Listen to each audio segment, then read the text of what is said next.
دعا اس طرح مانگو کہ ہر صورت قبول ہوگی۔ دعا ایک دروازہ ہے جو صرف عاجزی سے کھلتا ہے۔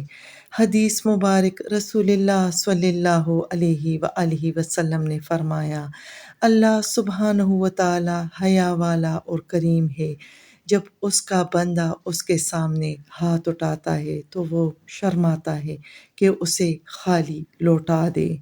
مانگو مگر اس یقین کے ساتھ کہ تم خالی ہاتھ لوٹائے ہی نہیں جا سکتے۔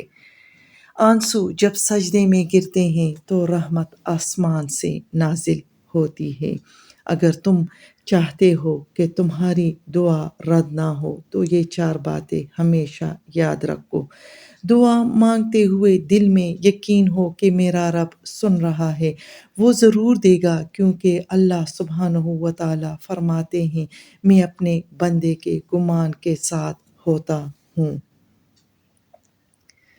صرف الفاظ نہ دہراؤ بلکہ دل کی گہرائی سے مانگو، روتے ہوئے، جھکتے ہوئے، عاجزی سے، جیسے ایک بھوکا روٹی مانگتا ہے۔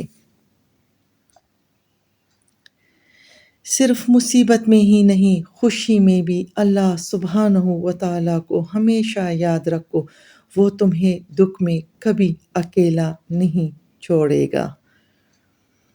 جب تم کسی دوسرے کے لیے خلوص سے دعا مانگتے ہو تو فرشتے فرماتے ہیں تیرے لیے بھی ویسا ہی ہو۔